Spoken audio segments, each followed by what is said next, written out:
Selanjutnya ketiga itu pegawai undang-undang pegawai dari SPRM itu syarat-syarat resmen remaja berhentian hari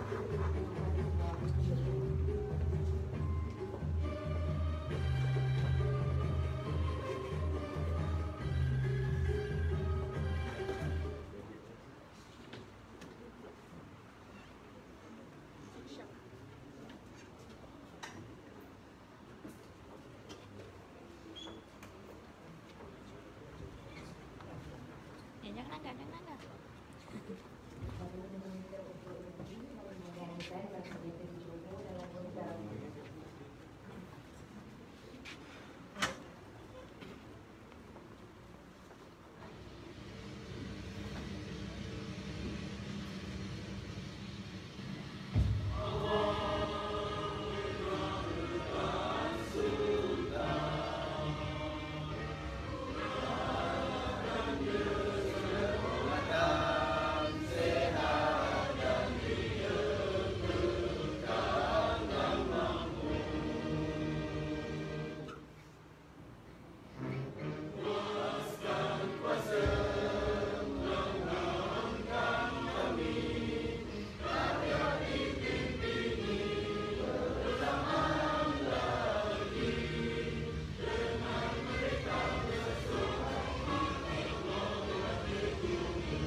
terima kasih atas yang sebentar itu tadi. Hadirin dipersilakan dulu.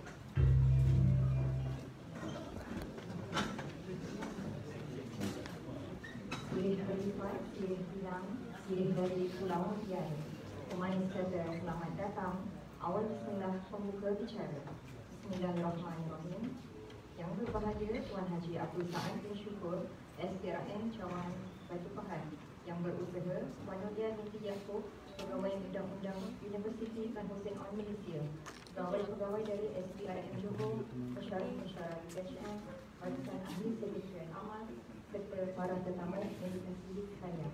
Assalamualaikum warahmatullahi wabarakatuh dan selamat sejahtera. Para hadirin yang dihormati, bersyukur kita ke Hadrat Ilahi kerana dengan limpah kurnianya kita dapat bersama-sama berkumpul pada hari ini dalam satu majlis bagi menjayakan Hari Integriti Mahasiswa PHM. Tidak lupa menzahirkan rasa bangga kepada semua hadirin yang berkesempatan hadir pada pagi ini. Pastinya pertemuan pada hari ini bertujuan membina pemikiran ke arah membantu pihak SPRM mencegah dan menjadi lebih produk. Kalau pergi ke kampung ramai, jangan lupa memberi berkat. Bersama kita memohon rahmat, moga majlis mendapat berkat. Bagi memberkati majlis kita pada pagi ini, marilah sama-sama kita mengaminkan bacaan doa yang akan diketuai oleh Muhammad Rohizuddin Ali. Dipersilakan.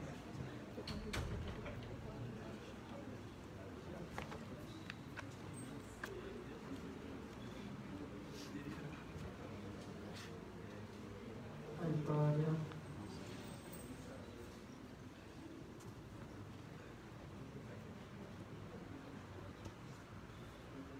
Alhamdulillah, wassalatu wassalamu ala asyrafil الأنبياء والمرسلين وعلى آله وصحبه أجمعين. Ya Allah, Ya Muhammadun, Ya Aziz, Ya Jabbar, sejahterakanlah tubuh badan kami, sejahterakanlah pendengaran kami, sejahterakanlah penglihatan kami. Kami menampakkan rasa kesyukuran kepadamu kerana telah mengizinkan kami untuk berada dan menghadiri majlis hari integriti mahasiswa UTHM pada hari ini. Engkau mengetahui apa yang kami hadapi dari majlis ini, maka berikanlah kekuatan kepada kami untuk mendapat ilmu darinya. Jadikanlah hari-hari yang kami lalui dimulai dengan rahmat-Mu, ketegahannya barakah dan disudahi dengan keampunan-Mu, dan juga jadikanlah hari-hari yang kami lalui permulaannya hidayah, pertengahannya kemenangan, dan diakhiri dengan kecemerlangan. Jadikanlah usaha kami ini sebagai wahana untuk meninggalkan dan mengisahkan diri kami betapa keselamatan diri baik zahir maupun batin merupakan prasyarat untuk mengapi kebahagiaan dan kesejahteraan hidup di dunia dan akhirat. Ya Allah, tunjukkanlah kami taufik dan hidayah, jalan yang benar dan cara-cara melaksanakan serta menghayatinya. Rabbana atina fid dunya hasanah wa fil akhirati hasanah wa qina azabannar. Subhana rabbika azza amma yasifun wa salamun alal walhamdulillahi rabbil alamin.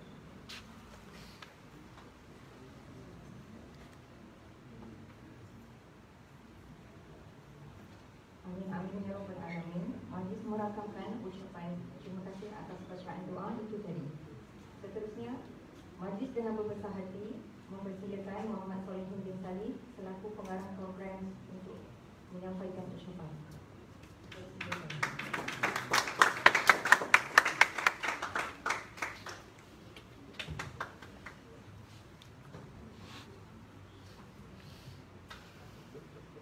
Assalamualaikum warahmatullahi wabarakatuh dan selamat pagi semua. Yang berbahagia Tuan Saad, Tuan Tu, Dr. Zul, Puan Nolia dan Ibu Surya dan tentunya sahabat-sahabat yang dikasihi sekalian. Okey, terima kasihlah sebab hadir ke ceramah integriti pada hari ini. So, ceramah integriti ini dilakukan tujuan untuk meningkatkan tahap kesedaran serta kefahaman mahasiswa atau mahasiswi tentang integriti. Seterusnya memberi kesedaran nilai-nilai integriti dalam diri mahasiswa pada peringkat universiti dan pada alam kerjaan pada masa akan datang. Dan seterusnya adalah meningkatkan komitmen mahasiswa UTHM tentang peranan yang boleh dilakukan untuk menumbuhkan integriti dalam kalangan mahasiswa UTHM. Okey, sekian saja. Terima kasih.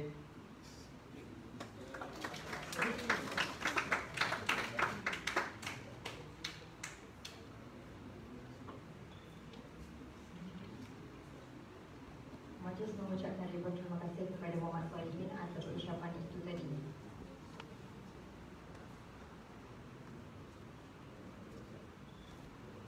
Menjemput Puan untuk berdiri memberikan ucapan kepada kami.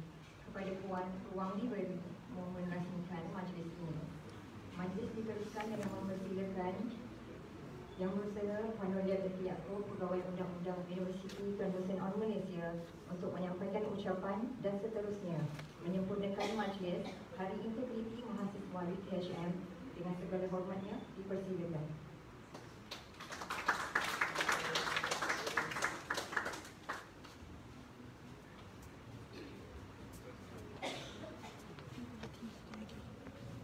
Bismillahirrahmanirrahim. Assalamualaikum warahmatullahi wabarakatuh dan salam sejahtera. Yang saya hormati Tuan Muhammad Sanawar Syukur, Pengarah SPRM Dr. Fahad, Tuan Pu Lekci, Ketua Unit Pendidikan Masyarakat SPRM Johor, Puan Cikgu Afifah Cikgu Alam selaku penasihat bagi Ikatan Mahasiswa Anti Rasuah ataupun AMAN, STAF namanya, dan Dr. Zul selaku penasihat kepada pelajar-pelajar dan juga pensyarah bagi subjek yang subjek berkaitan dengan kajian pada hari ini. Saudara Solihin selaku pengerusi kepada AMAN dan juga merangkap pengarah program pada hari ini. Barisan Urustia, pegawai yang hadir pada hari ini dan juga pelajar-pelajar yang dikasihi sekalian. Jadi alhamdulillah setinggi-tinggi kesyukuran kita rapatkan kepada Allah Subhanahu Wa Taala kerana pada pagi ini kita semua dapat berkumpul dalam satu majlis yang amat penting kepada negara, kepada universiti dan kepada seluruh masyarakat. Dan saya bagi pihak UTHM, mewakili yang berbahagia Profesor Madya Dr. Afandi Ahmad, Timbalan Chancellor Pada Pelajar dan Alumni, berkirim salam dan memohon maaflah kerana beliau tidak dapat hadir pada hari ini atas urusan rasmi yang tidak dapat dielakkan. Dan beliau merakamkan ucapan terima kasih dan penghargaan kepada pihak SPRM yang sangat baik dan juga yang sangat membantulah dalam menjayakan program pada hari ini. Hadirin dan hadirat yang dikasihi sekalian, saya ingin mengambil kesempatan ini bagi pihak universiti memohon supaya program pada hari ini merupakan satu program yang dapat memberikan impak yang positif kepada seluruh mahasiswa yang mewakili lebih kurang 15,000 mahasiswa di UTHM, dan kita harapkan supaya program seumpama ini juga dapat dilaksanakan di semua IPTA dan juga IPTS ke arah memberikan kesedaran kepada generasi muda hari ini peranan integriti atau pentingnya sifat integriti dalam diri setiap masyarakat Indonesia. Hadirin dan hadirat sekalian, seperti yang kita ketahui bahawa integriti merupakan satu elemen ataupun satu sifat dalam diri yang sukar untuk dipertahankan sekiranya kita mempunyai pelbagai kepentingan ataupun desakan hidup.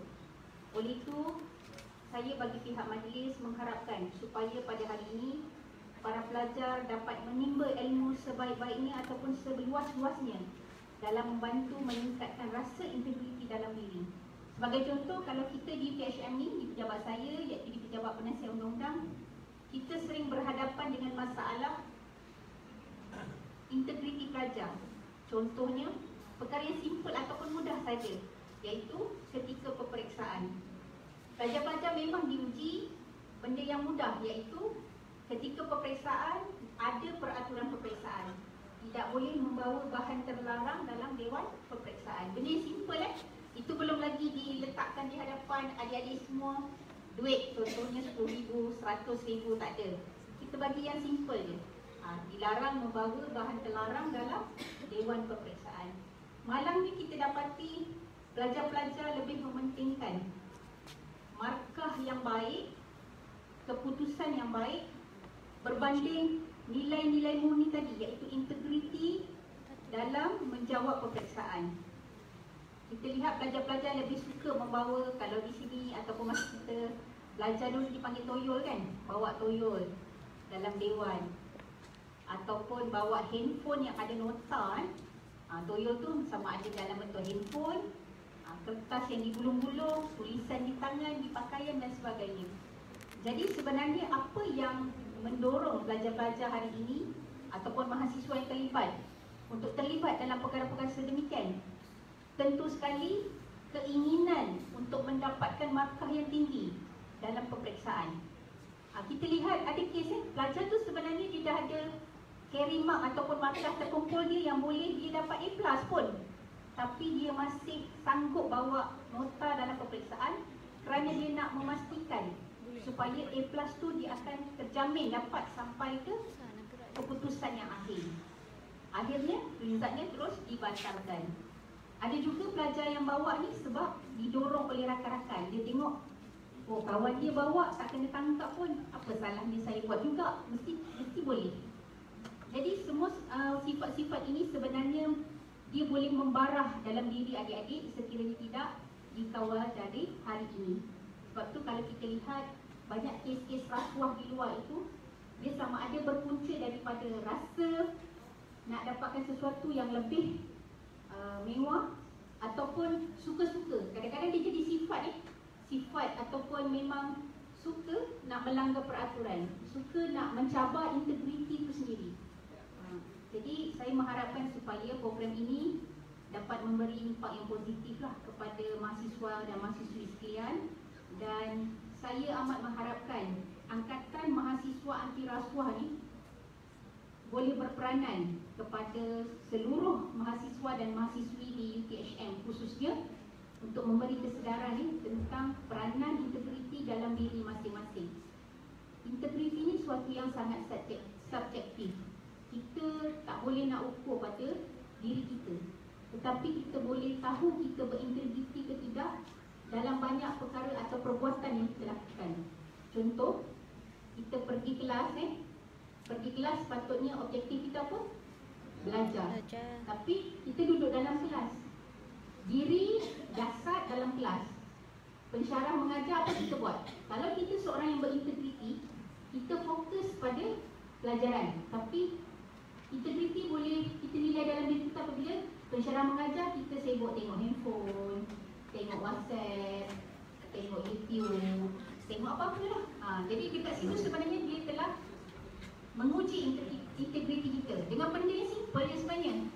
Matlamat pergi kelas kena belajar, tapi sebab best kan pegang handphone, tengok WhatsApp, tengok apa tu rasa seronok. Jadi kita pun rasa tak apa kot, kita yang penting tak buat bising. Benda simple tapi kita rasa boleh je nak buat, macam tu. Jadi tuan-tuan dan puan-puan, adik-adik sekalian, semoga program pada hari ini akan berlangsung dengan jayanya. Tahniah kepada Jawatankuasa Penganjur, terima kasih kepada pihak SPRM. Maka dengan itu saya dengan lafaz Bismillahirrahmanirrahim merasmikan program Hari Integriti Mahasiswa. Semoga program ini dapat berjalan dengan baik. Assalamualaikum warahmatullahi wabarakatuh.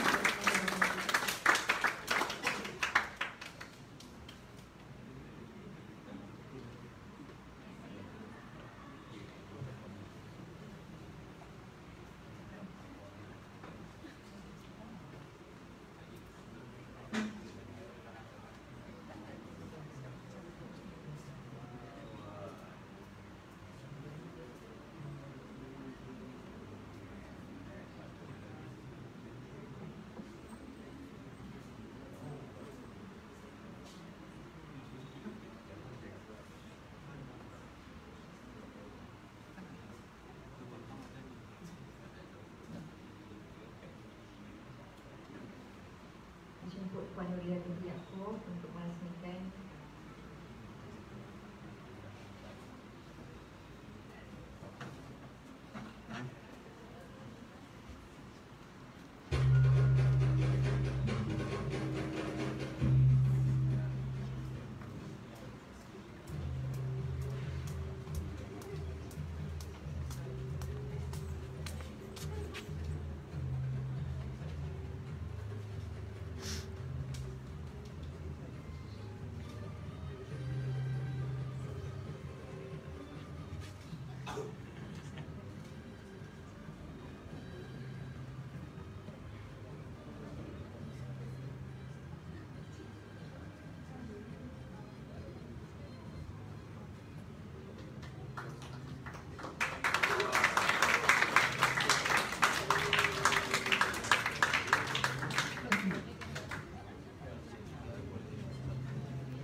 Hari ini dihormati sekalian, ini selesai sudah majlis peresmian Hari Integriti Mahasiswa Nasional. Majlis merakamkan penerimaan terima kasih kepada Puan Nuria Binti Yaakob.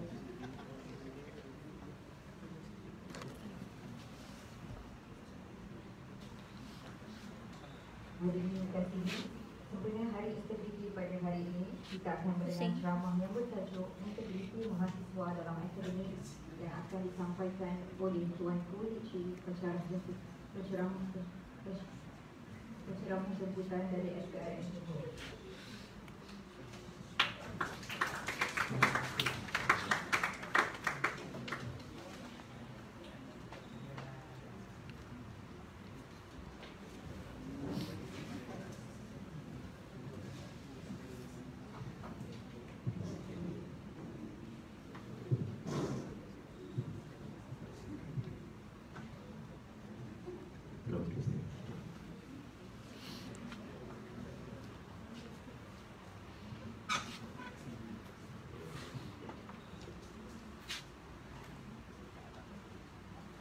kasih pada saudari pengacara majlis yang manis tu tadi.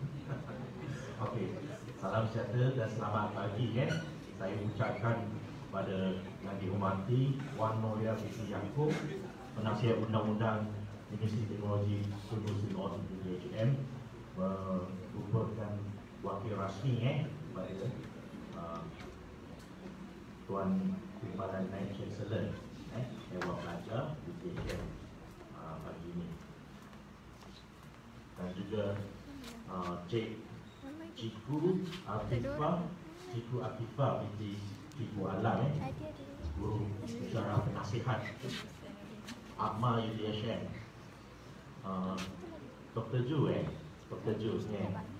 bicara subjek moral ke, subjek etik ke, subjek pengurusan untuk khusus yang berkaitan dengan UiTM.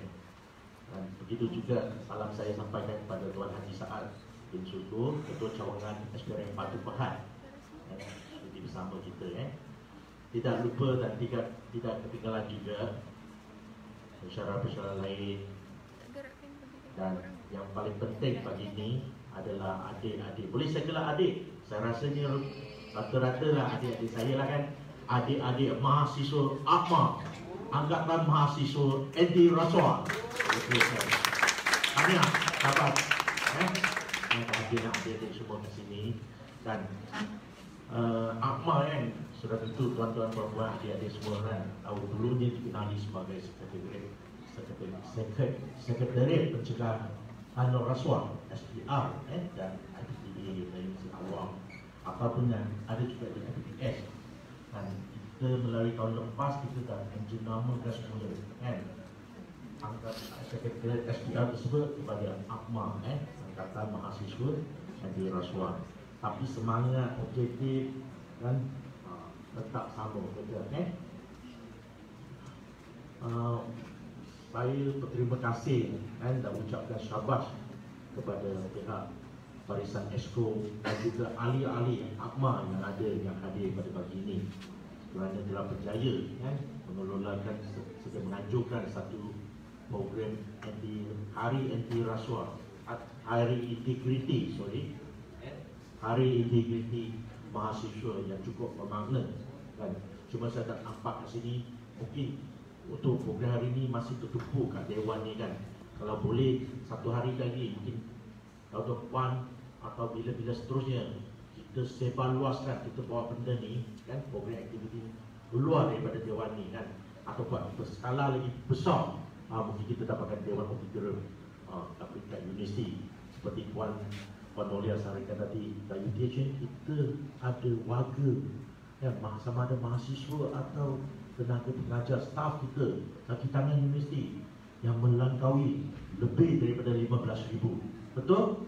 Adik, boleh kita buat cara tu? Okey, kami saya tak naklah formal sangat, yang boleh saya buat saya sampaikan ceramah kalimat ringkas ni dalam pagi ini secara santai je lah kan. Jangan stres dik, pasal petang ni ada macam-macam lagi game. Betul tak? Yes. Dan saya difahamkan, saya dah diberikan satu tajuk. Saya baca 2 hari lepas kan, tajuk Integriti Mahasiswa dalam Akademik, dan satu tajuk yang cukup bermakna dan besar sebagai skop kan. Tapi saya pun rasa terlalu spesifik kalau saya sebut integriti mahasiswa kan. Integriti mahasiswa, kalau boleh memang di hadapan saya kebanyakan merupakan mahasiswa-mahasiswi, pelajar-pelajar universiti kan. Tetapi melalui bacaan saya lah, saya buat sikit lah 2-3 hari lepas kan. Cuma tak sempat saya nak sediakan slide kan. Sebenarnya yang dikatakan isu yang kita tengakan, isu integriti bukan semata-mata berlaku di kalangan mahasiswa atau mahasiswi. Sebab dengan malangnya kita faham tenaga pengajar, ahli-ahli akademik, profesor sekalipun ada di kalangan mereka kan, terjerumus dalam amalan tak berintegriti. Dan kalau skop tajuk tadi kepada integriti mahasiswa dalam akademik, Dan pada saya kalau kita nak bicarakan integriti, bukan kita tertumpu pada integriti, bukan kita tertumpu hanya semata-mata dalam skop akademik. Pasal integriti ni dia menyeluruh secara total, kan? Dia mencerminkan tingkah laku setiap gerak gerik setiap hari sepanjang masa oleh seseorang individu, kan? Cuma dalam konteks hari ini dan pagi ini dan juga peranan adik-adik sebagai mahasiswa, memang mungkin kita fokuslah sikit kepada dari sudut perspektif akademik. Okey, tuan-tuan dan puan-puan, adik-adik yang saya kasihi, kalau kita bincangkan pasal integriti, sudah tak lari daripada satu konsep. Kenapa kita ceritakan integriti? Kenapa pula saya? Lupa saya nak kenalkan diri saya. Ada kenal tadi? Kenal sedikit lah. Saya penolong Bersunjaya Kulinci. Panggil je lah Cikgu. Saya sebagai Ketua Unit Pendidikan Masyarakat kat SPM Johor. Kat sana Johor Bahru. Kalau dekat dengan adik-adik atau dengan puan-puan sekali kat UTHM tempat ni, rujuk bos saya, kawan sejawatan saya, Tuan Haji Syukur, Tuan Haji Saad, Tuan Haji Saad bin Syukur. Tuan Saad ni Ketua Cawangan Batu Pahat. Dekat sikit lah pejabat Tuan Haji. Saya kat Johor Bahru. Tapi kita sama-sama buka pintu dan mengalu-alukan kehadiran adik-adik kalau ada apa-apa bab masalah kemusykilan dalam bab rasuah atau integriti. Okey, saya balik tadi.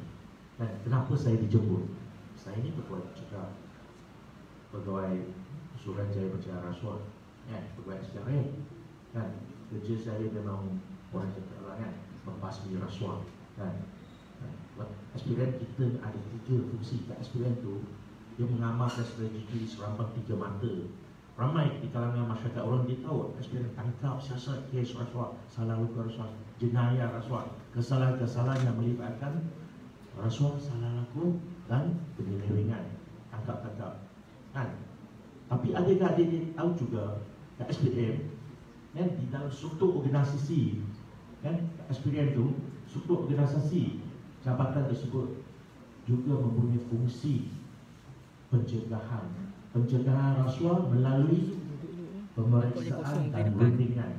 Ada satu sayap cabang dia pemeriksaan dan rundingan ke atas apa-apa tata cara, amalan atau orang cakap apa, SOP, tata cara, amalan dan sistem prosedur di satu-satu badan awam, jabatan awam yang mana mampu atau lemah yang kepada elemen salah laku dan rasuah. Dia agak kompleks sikit kalau saya tak bagi satu contoh. Dan yang saya cakap tadi, pencegahan secara rundingan dan berikan khidmat nasihat penambahbaikan. Contohnya lah, satu kes dulu SPRM pernah banyak tangkap. Mungkin sekarang yang terdekat, baru-baru 2 minggu lepas banyak nak dengar, baca kat berita, melebihi 30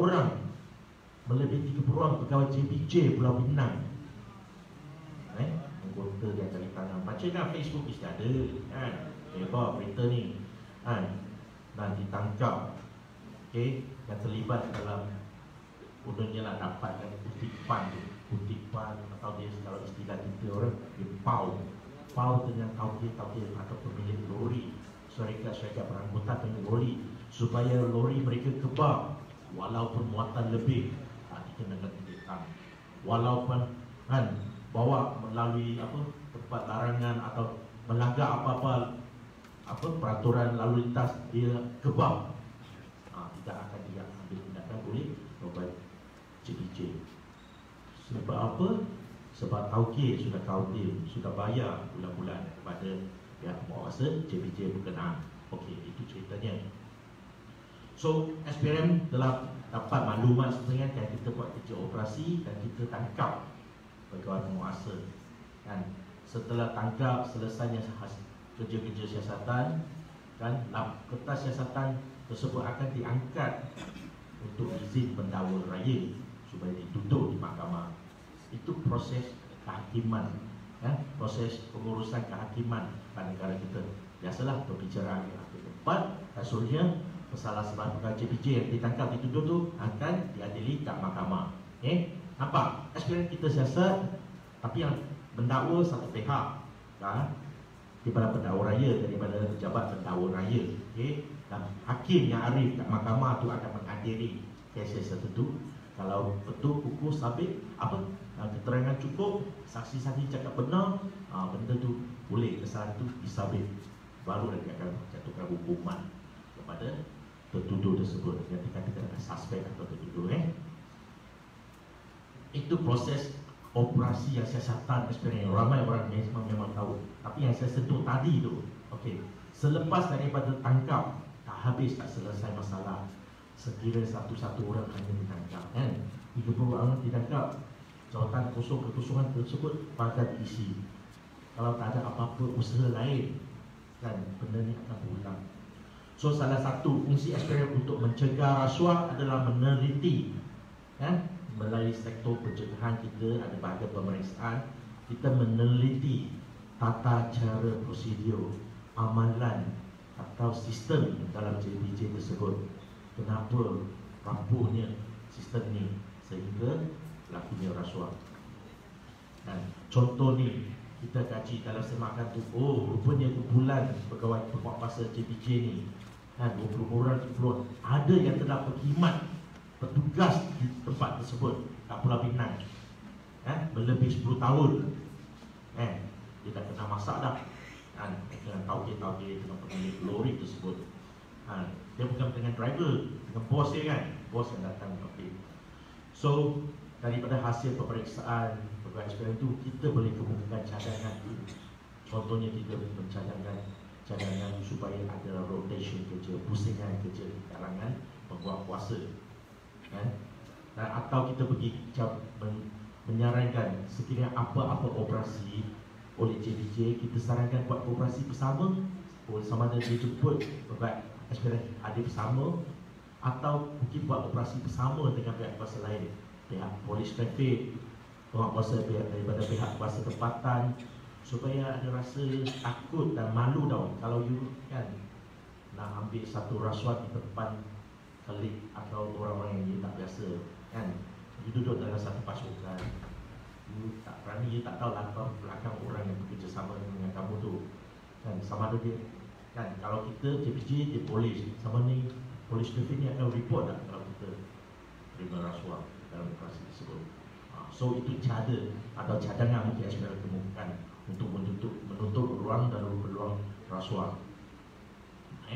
Selain tu, SPRM kita ni, saya ni ada juga fungsi pendidikan adik-adik ni. Salah satu produk dalam pendidikan masyarakat, kita set up sekretariat atau AUMA Peringkat Universiti, dan kita memperkenalkan modul rasuah dan integriti. Ada modul subjek di universiti tertentu. Buat permulaan untuk pengetahuan Puan Noria mungkin boleh bawa dalam pihak atasan, bahagian akademik. Universiti Kebangsaan Malaysia 2 tahun lepas dah mula dah satu subjek elective untuk belajar sains ke social science lah yang tahun 1 subjek elective rasuah dan integriti. Itulah dengan objektif untuk menerapkan nilai objektif integriti ini kepada mahasiswa dan mahasiswi. Tapi ingat pesanan saya dan kepercayaan saya sendiri juga Pak kata melentur bulu biarlah daripada rebungnya, betul sebenarnya SPRM pun ke arah tersebut, di mana subjek-subjek rasuah ni telah diperkenalkan di subjek pendidikan moral darjah 6 sekolah rendah lagi. Dan begitu juga pendidikan moral dan agama. Bab agama dia ada, subjek agama dia ada masuk juga elemen-elemen tu di belajar-belajar di tingkatan 1 sekolah menengah. Okey, itu lebih pada SPRM. Dan kenapa saya nak nampakkan adik di konteks tu, SPRM rasuah tu begitu rapat dengan yang tajuk isu yang kita nak bicarakan pagi ni, integriti. Dia ni satu konteks kontras, dua nilai yang kontras bercangga, di mana seorang yang berintegriti tinggi, kan, saya tak cakap garanti lah, tapi kan kebiasaannya, kan, risiko untuk dia mengamalkan rasuah atau jadi seorang berasuah ada rendah. Kan, kalau seorang individu yang tak berintegriti, kan, adik, sorry to say, dia akan lebih cenderung melakukan rasuah. Dia agak susah. Kalau integriti rendah, inilah dia, bukan setakat rasuah, apa-apalah jenayah, salah laku, kesalahan dapat dilakukan. So, yang dekat dengan adik-adik konteks, okay. Apa tu integriti? Ada, adik, kalangan adik-adik nak cuba, nak try. Apa tu integriti? Ada adik angkat tangan sebelah sana, adik baju merah, dia cakap, cikgu, integriti nak try kat ujung. Adik baju merah, jangan pandang belakang, kamu lah tu dik, baju merah. Nak cuba jawab apa pemahaman, kalau itu pemahaman adik integriti. Senang je dia cakap, dia angkat tangan, dia berdiri cakap. Integriti tu, integriti, bahasa integriti, bahasa Melayu TI, bahasa Inggeris TETY. Integriti, tidak, tapi jelah bahasa kita seorang tahu. Integriti itu bahasa, sebenarnya itu pun bukan asal, kata asal tu bukan daripada bahasa Inggeris, bahasa Latin, integral, sesuatu yang kesempurnaan, kan? Tapi dalam konteks, okey,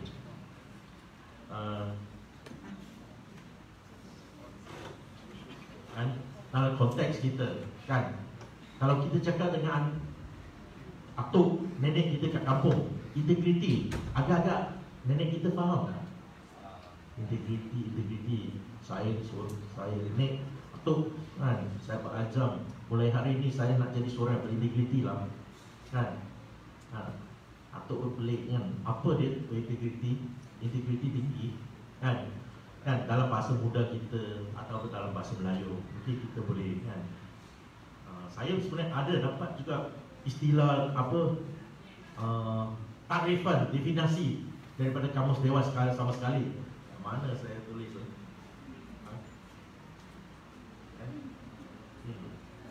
integriti, menurut Kamus Dewan Bahasa, Dewan Bahasa tahun 1986, dia mendefinisikan integriti sebagai kejujuran, ketulusan, kesempurnaan, keutuhan.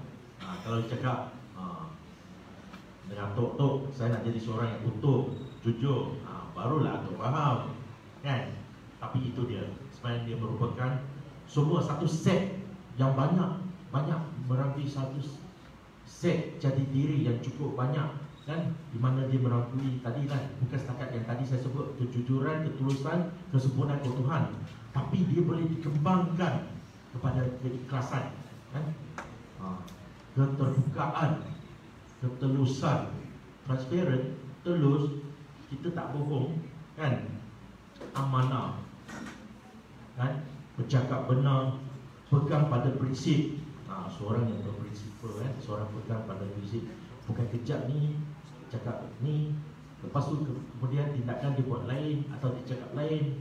Macam lalang lah, orang cakap atau ini orang selalu sebut cakap tak suruh bikin, kan? Orang berintegriti tidak ke arah tu, kan? He always honors his work with principles, kan? So, okay.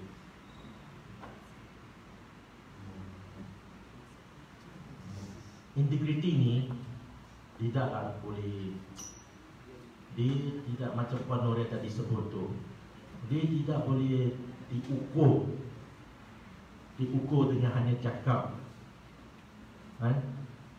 Atau melalui peperiksaan atau mana-mana ujian. Dia boleh diukur dan ditentukan melalui ujian atau cabaran. Tapi maksud saya pemeriksaan, dia macam subjek moral. Ingat tak adik kalau belajar kat sekolah menengah dulu, subjek moral kat sekolah, kan? Sebab saya memang ada pengalaman saya kawan saya tingkatan 5 yang mendapat grade A1 dalam sarjana pendidikan moral dia, dan seterusnya buat tingkatan 6 STPM, dia berjaya melanjut pelajaran kat universiti. Sampai kat universiti dia pun jenis budak cerdik kan. Dia skor first class honor. Tamat pengajian dia dengan ijazah sarjana muda kan, kelas pertama, ujian pula kan. Tapi kemudian tak lama kemudian tu saya dengar lah dia masuk dalam pekerjaan, dan dia pernah dipecat oleh syarikatnya kerana dia seleweng tanah duit syarikat. Dia terlibat dalam kes pecah amanah berjenayah CBT, breach of trust. Ini kawan saya sendiri. Ini kisah benar. Pelik tapi benar. Tak pelik pun kan, dia mendapat skor A1 dalam moral dia kan. Dan dia seorang memang cerdik, pandai lah di kalangan kita, diakui kan. Tapi tengok apa yang berlaku dengan dia kemudian hari kita laku. Itu yang maksud saya tu, integriti. Tidak boleh kan, hanya semata-mata hanya melalui exam. Seorang yang dapat high skor tinggi tak semestinya dia berintegriti.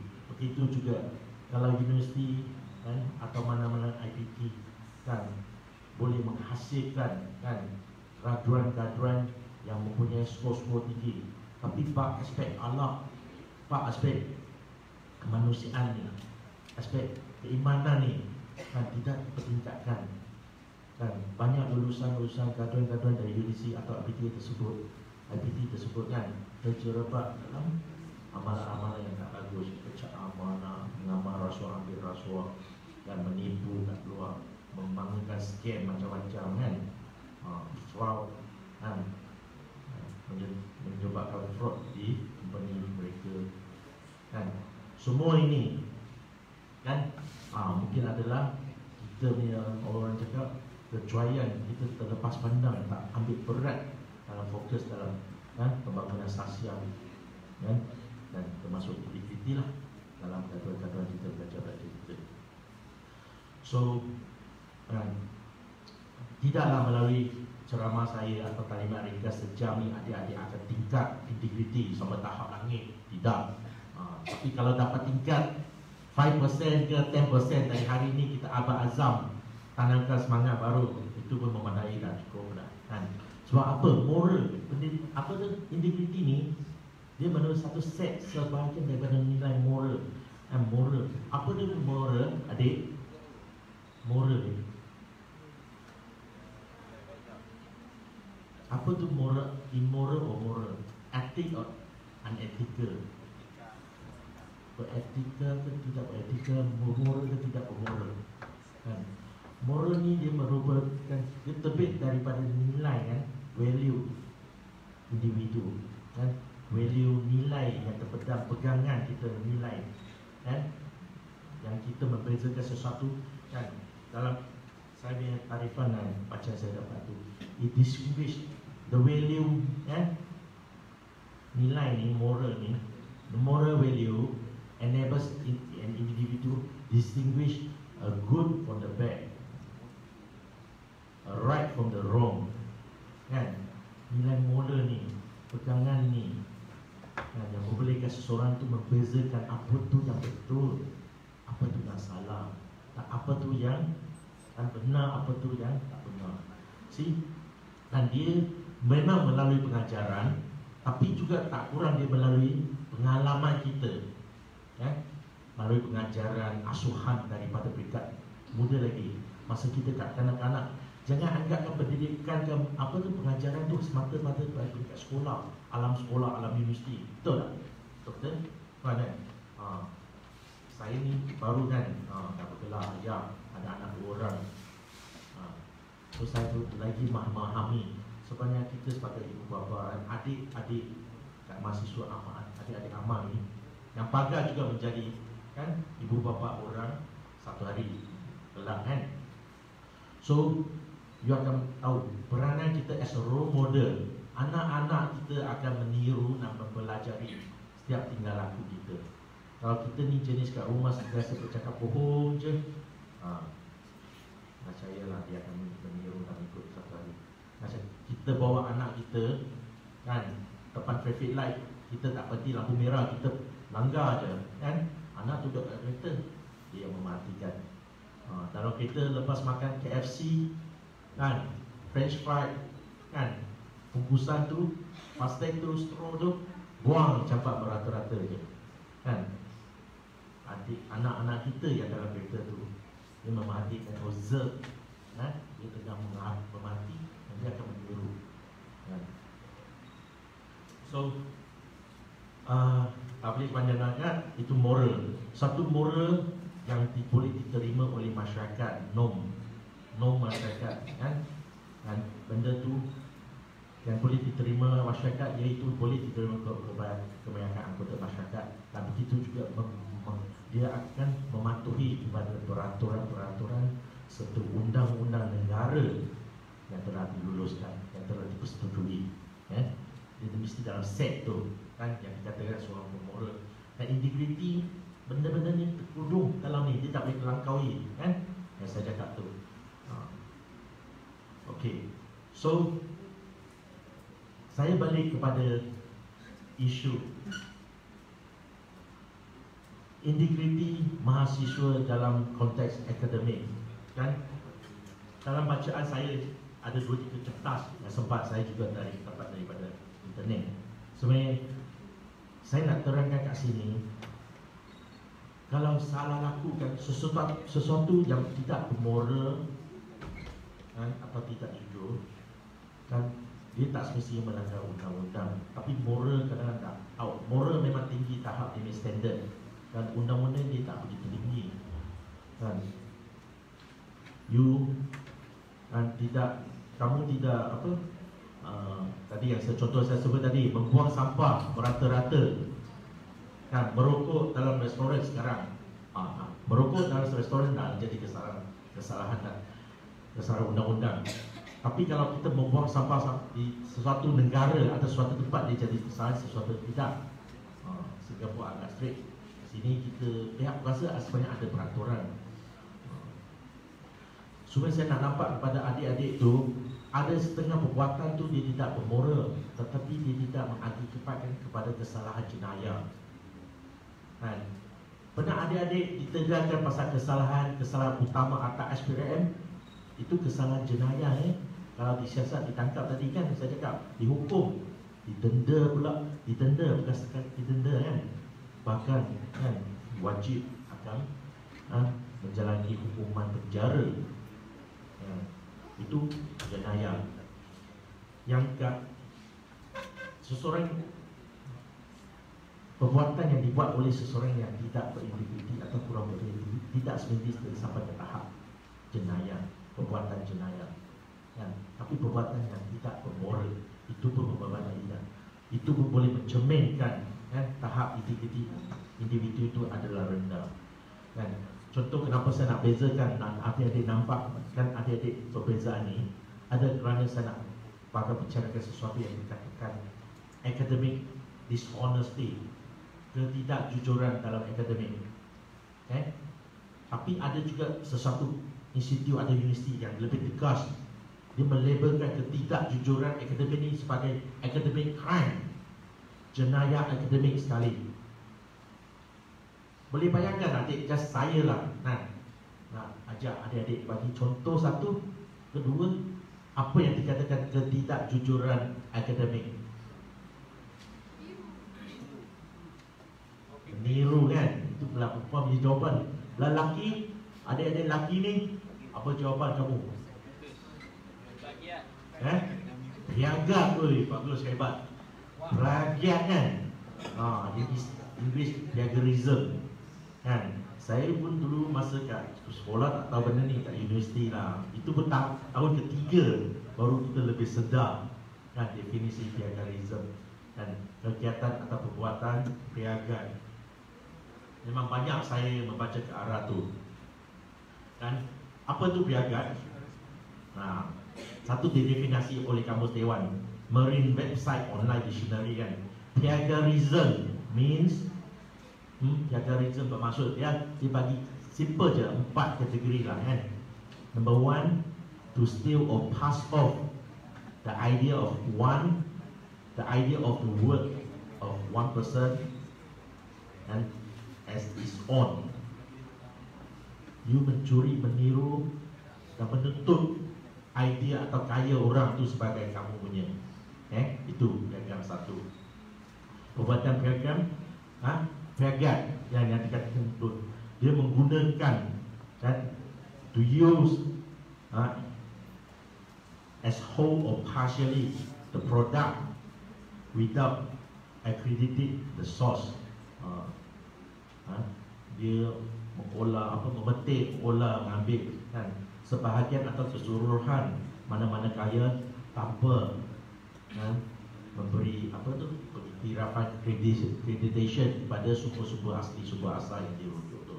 Kalau you punya reference, kalau you punya citation, kalau you footnote, atau ketiga, berbentuk literature thief, macam curilah hasil kaya dia boleh tiru bulan-bulan, tanpa accreditation tu seolah tanpa permission lah. Dan last, yang keempat, package tu to present as a raw or original material or an idea or a product which is derived from the existing source.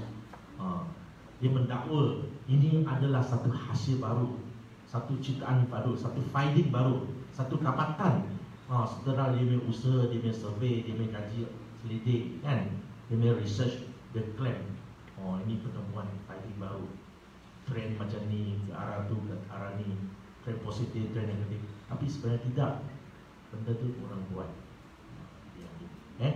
Itu plagiarism, itu. Dan banyak daripada kegiatan plagiarism ni sampai hari makin tambah, jadi makin umrah. Rasa dah adik-adik makin meningkat. Nanti kalangan kita macam biasa je, macam saya pun macam pernah laku je, Kenapa? Ada berapa? Kenapa dia berlaku? Kalau konteks cerita tanya, kenapa plagiarism meniru atau tidak berintegriti dalam akademi ini masih berrasa dan meningkat, ada trend meningkat memang. Hasil itu ada pakar, ada researcher dapati dengan zaman era ICT sekarang. Betul tak? Dengan zaman era ICT sekarang, internet information is everywhere within fingertips. Maklumat, bahan email, kaya email ada di rata-rata tempat. Dulu ingat mungkin Puan Nolia, cikgu, zaman kita buat research nak cari jurnal punya susah. Kat library je lah ada jurnal. Betul tak? Itu pun jurnal hard copy tu itu pun terhad kerana nak pinjam balik atau carikan microfilm tu machine microfilm kita cetak sikit bahagian yang kita nak tu apa betapa susahnya nak dapatkan rujukan, nak dapatkan bahan ilmiah tu untuk tujuan research kita tu. Tapi nowadays with the online journal rata-rata ada sama ada kita subscribe sendiri atau kat universiti dah subscribe kat sana, senang dalam hujung finger. Dulu kita mesti pergi turun library baru kita dapat something. Sekarang kat bilik kamar, bilik tidur dalam kamar kat asrama tu, itu pun dah boleh buat kerja, dah buat research betul pencapaian internet ke ICT itu. Dan dalam kajian mereka ni dapati juga, mereka dapati juga di kalangan banyak-banyak jurusan rupanya belajar IT ni memang tinggi. Sini ada tak belajar IT? Sains komputer ke multimedia program, desktop publishing, computer engineering, telecommunication engineering, ada di kalangan adik-adik. Finding tu mendapati mungkin accessibility, the easiness of accessibility senang, mudah nak dapat. Dan tahap kemahiran this group of student for the ICT faculty, yang more expert lah, tahap kemahiran mereka menguasai perisian dan juga program dorong sebab benda tu dia orang tidak ada perasaan keinsafan apa yang dia buat tu target tadi, meniru tadi kan adalah salah kan. Okey. Selain tu kan, itu yang common kan. Yang ni melibatkan kerja khusus tadi. Saya cakap tu kerja khusus assignment kita kan. Tadi Puan Nolia pun sempat bagikan contoh dalam ucapan ulung dia yang tadi tu kan. Kita meniru dalam exam kan. Toyo, saya dah lama tak dengar istilah toyo kan. Mungkin lama tinggalkan campus. Toyo. Macam saya tu macam buat toyo hari ni juga, tengok kertas kan, tulisan kecil-kecil tu. Point tu untuk saya ucap. Ini toyo lah saya kan. Saya mengaku saya meniru. Itu yang saya nanti saya kena bagi kredit juga kepada beberapa ni, Dr. Ramlan Mustafa, Profesor Zaharia Hussein daripada Universiti Melaya ni, Profesor Syahida. Sebab saya ambil kertas dia, saya baca, saya dapat idea tu yang saya kongsi dengan adik-adik hari ni. Bukan idea asli daripada saya, banyak sumber kan. Tadi saya petik Kamus Dewan, saya kan cakap dengan tadi, ni tarifan dari Kamus Dewan kan. So saya rasa itu satu bab kan, untuk bab kerja khusus kita. Itu sebenarnya dia adalah dikategorikan kepada kan, ikut itulah dishonesty in academic kan, ketidakjujuran dalam akademik. Dia tak mengakibatkan sampai tahap jenayah. Tapi saya boleh bagi adik-adik contoh. Ada juga tahap jenayah. Mungkin rasuah, kesalahan di bawah Akta Suruhanjaya Bercara Rasuah boleh berlaku di kalangan environment adik-adik walaupun dalam kampus. Contoh macam mana?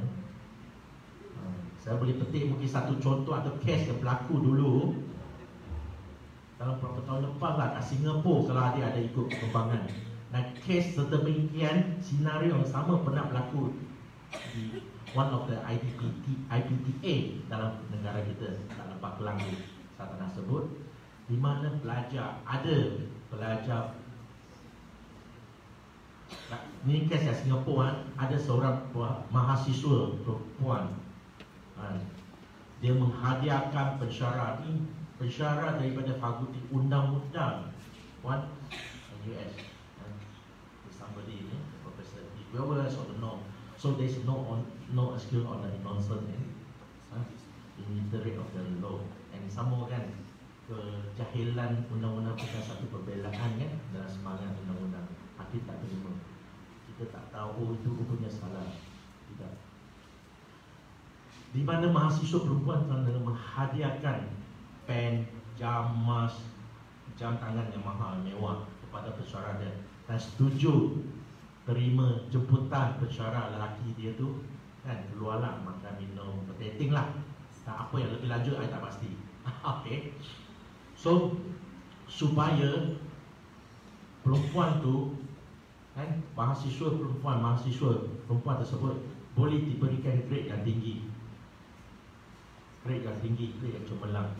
Tadi puan cakap mungkin yang tak lulus kepada yang kandas tu kan, tak lulus kepada lulus.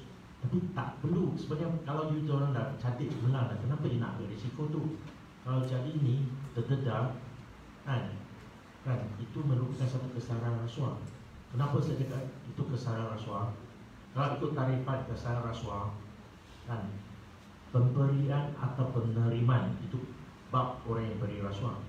Kalau pihak orang yang terima rasuah, penerimaan atau penawaran atau penerimaan. Yang sini yang terima penerimaan kan, apa-apa bentuk rasuah atau suapan sebagai dorongan untuk melakukan atau tidak melakukan sesuatu perkara yang mempunyai hubungan kait dengan dengan tugas rasminya, dengan tugas rasmi prinsipal kamu. Contoh tadi pensyarah tadi, dia terima jam tangan kan, dia terima jam tangan, terima apa tu, cincin daripada mahasiswa tu. Benda ni ada urusan rasmi dengan pihak masyarakat yang universiti, dia sebagai tenaga akademik bersyarat. So itu kesalahan rasuah. Konteks adik-adik boleh berlaku dah benda ni kan.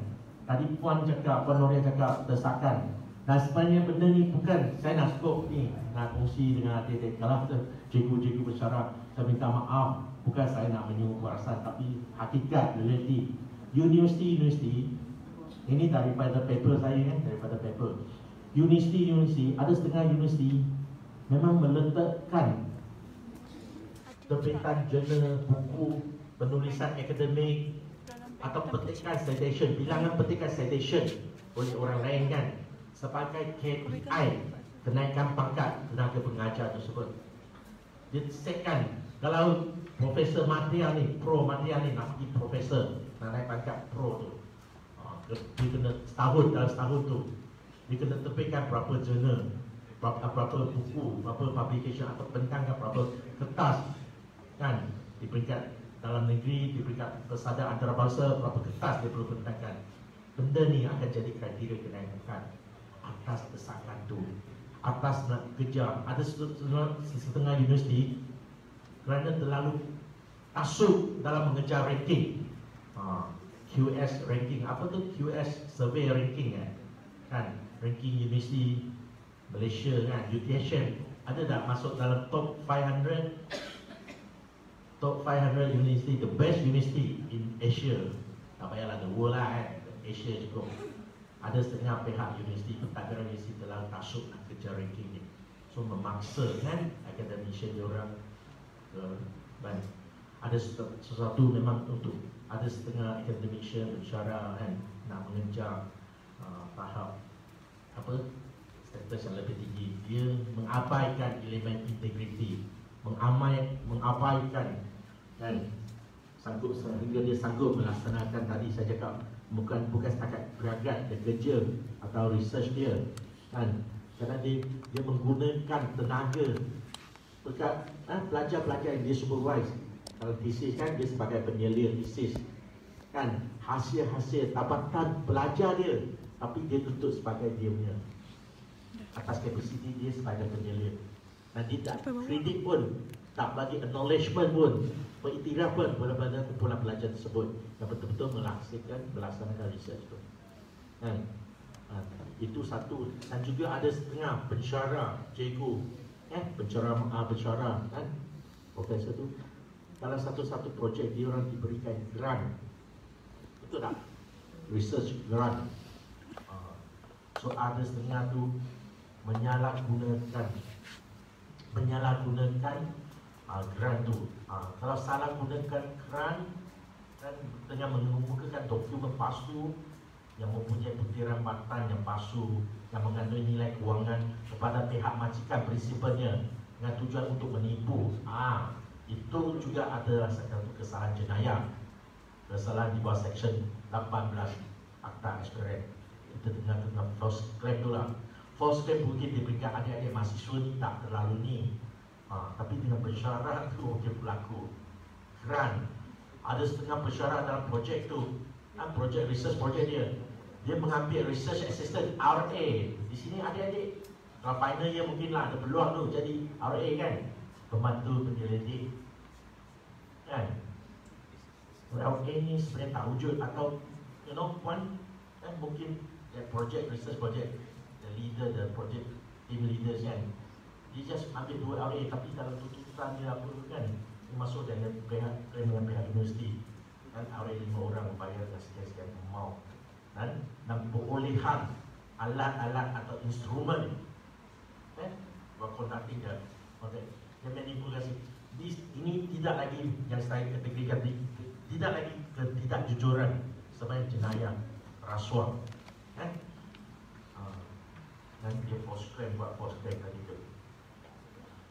So saya rasa banyak lagi kalau saya nak cerita. 4 paper, 5 paper saya ada satu paper sampai 2 muka surat kan, sinopsis saya nak ambil pun banyak, tak sempat saya nak. So kepada adik-adik yang ni lah kan, sebagai pesanan terakhir saya rasa sebab masa diberikan dalam sejam kan, sejam tadi kita lapar mula lambat sikit, lepas ni 10.30 nanti pakai kita nak lapar saya ikrar tu. Cuma di sini saya ingat sebagai ini kesimpulan atau hujung di kalimat yang seperingkas adik-adik itu kan, tanamkan yang seperti saya cakap, bukan pada akademik saja, sebab integriti ni kita perlu kan, seseorang individu tu perlu kan, you kena portray, kena paparkan, kena bertindak landaskan individu dan setiap aspek kerja harian kita, bukan semata-mata sebagai mahasiswa dalam bidang akademik kamu, seseorang sebagai seorang warga negara, rakyat yang bersivik kan, kita perlu mungkin climate cuaca, suasana politik 1/3 di negara kita rasanya agak lembab kan, dan menghaburkan pasal indikatif tidak banyak dibicarakan. Malahan pemimpin-pemimpin politik kita ada setengah kan mempaparkan kan, orang cakap kan mempaparkan kan teladan yang buruk, yang teruk, yang negatif. Tapi kan, kalau puan-puan adik-adik perhatikan the overall the climate sekarang, climate suasana kan, suasana politik maupun sosial dan negara kita dah berubah sejak 3 tahun lepas. Kerajaan baru kan, kerajaan baru, kerajaan Pakatan Harapan. Saya bukan nak politik, nak promote siapa-siapa pihak kan, tapi itu agenda. Kita nampak pemimpin kita kan, Perdana Menteri yang ke-7, yang ke-4 yang juga baru ke-7, yang amat hormat Dr. Mahathir sendiri kan. Dia memang mengangkat, mendapatkan agenda identiti sebagai core, apa tu core? Sebagai keras dalam pentadbiran beliau pada kerajaan sekarang. Dia menekankan pada setiap kewajipan pada setiap menteri dia ke arah atau urus yang utuh, yang berintegriti. Kita nak Malaysia kan, kalau menurut kata Tun dalam ketika dia melancarkan plan anti-nasional, plan anti-rasuah kebangsaan baru-baru ni, bulan Januari, dia cakap dia nak sekali lagi Malaysia, negara kita dikenali kerana integritinya, bukan rasuah. Kita tak mahu negara kita dikenali sebagai negara kleptokrasi. Betul tak? Adik-adik, itu negara kan, tapi negara itu sesuatu yang besar. Umpama rumah kita, kita eloklah bermula daripada diri kita, keluarga kita, masyarakat, seterusnya keluarga. Yang mampu mengubah adalah individu adik sendiri, individu sendiri. Kita sebagai building block to our house kan, adik sebagai satu blok akan bangunkan rusuk dia, tiangnya, seterusnya, punggungnya, barulah dekat satu negara, satu rumah yang kukuh. So, okey. Dengan itu saya juga nak kongsilah lagi satu ungkapan sebagai susunan dalam kalimat saya. Adik-adik kenal Warren Buffett? Bukan Warren Buffett, Warren Buffett. Saya pun tak pandai lah nak sebut. Bukan yang makan-makan buffet tu. Ada siapa-siapa ni ada invest saham Quantum Fund, pernah dengar? Berkshire Incorporation. Warren Buffett, satu tokoh investment yang terkemuka lah, yang Soho kan. Warren Buffett pernah cakap kan, dalam konteks integriti ni, dia pernah sebut satu, when it comes to hiring people, I'm looking for 3 items. Dalam mengaji, mencari kerja saya, I look for 3 quality. 3 ciri dia nak cari daripada pakar kerja yang dia nak ambil tu. When it comes to hiring people, I'm looking for 3 elements, 3 criteria. The first, dia cakap first, yang pertama terus dia sebut integrity. Integrity. Apa tu kedua? Cuba buka. Sudah tentu dia sebut intelligent. IQ kita intelligent itu kena carilah orang yang smart-smart juga kan. Dan ketiga, dia sebut high level of energy. Seorang yang ada passionate, suka dengan kerja, dia sebab energetik je lah, bertenaga, tak suka nak laksanakan kerja. Atau dengan kata lain, dia mungkin seorang yang rajin. The first, boleh ulang lah adik-adik, apa kriteria tu? The first, integrity. The second, intelligent. And third, high level of energy. Tapi adik-adik, belum habis pesanan dia.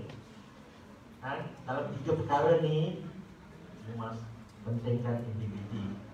If you don't have the integrity, the other two will kill you. Itu nasihat dan pesanan daripada. Lagunya adik-adik kan grade lulus dengan graduate dengan grade yang tinggi, 4 flat apa-apa kan. Kalau you tak ada integriti, nasyayalah satu hari benda tu akan bawa badan pada kamu. Macam contoh yang tadi saya sebut awal-awal bagi kan kawan saya tu. So dengan itu saya sudahilah perkongsian yang seperti untuk buat pagi ni. Di mana saya bagi tajuk tadi yang sebut integriti mahasiswa dalam akademik. Dan itu saya ucapkan salam sejahtera dan ribuan terima kasih. Saya serah semula. Maafkan saya tuan, adik-adik yang mana tu kan, mungkin bahasa saya dah campur aduk dengan bahasa Inggeris dengan bahasa Melayu. Bahasa Melayu taklah ke mana tahap dan perkuasaan dia. Tapi yang penting ni, penting betul-betul saya harap message kan yang sedikit tu simpan kan. Jangan orang gedok masuk telinga kanan, keluar telinga kiri. Ada tak? Masuk sini, keluar sana. Tidak. Ada So dengan itu saya ni tuan di mana pengarah pencegahan saya pun dah sampai. Sekarang sampailah masanya untuk sama-sama adik kita kan menzahirkan azam kita dalam menegakkan integriti dalam kehidupan harian kita. Dengan itu sekian, terima kasih.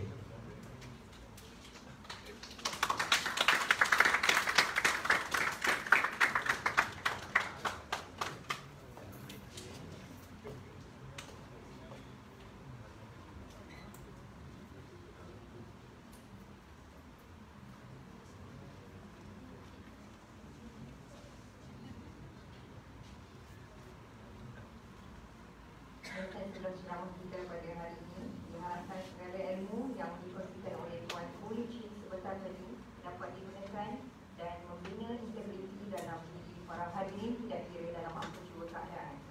Seterusnya, dijemput para hadirin untuk berdiri bagi mengangkat ikrar Sumpah Keramat Mahasiswa Anti Rasuah yang akan dikeluarkan oleh Muhammad Solihin bin Haris dan disaksikan oleh Tuan Ridwan bin Abdul Malik.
Bahawa kami anak muda mahasiswa yang merdeka dan bermaruah dengan benar iltizam dan rela hati berikrar dan bersumpah akan memelihara maruah serta integriti kami, agama, keluarga, masyarakat, bangsa dan negara dengan mencegah dan mengurangi sebarang bentuk rasuah dan salah guna kuasa. Ke arah itu kami bersumpah akan menjunjung dan mengamalkan prinsip-prinsip rukun negara, akan mematuhi sepenuhnya Perlembagaan Persekutuan dan Undang-Undang Negara, akan meningkatkan integriti mengamalkan nilai-nilai murni serta mengelakkan diri daripada terlibat dengan sebarang jenayah rasuah dan salah guna kuasa, akan mendukung dan mempertahankan segala usaha untuk mencegah dan memerangi sebarang perlakuan jenayah rasuah dan salah guna kuasa, dan akan kekal teguh dalam perjuangan menentang pemungkaran rasuah dan salah guna kuasa demi agama, bangsa dan negara.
Tolak.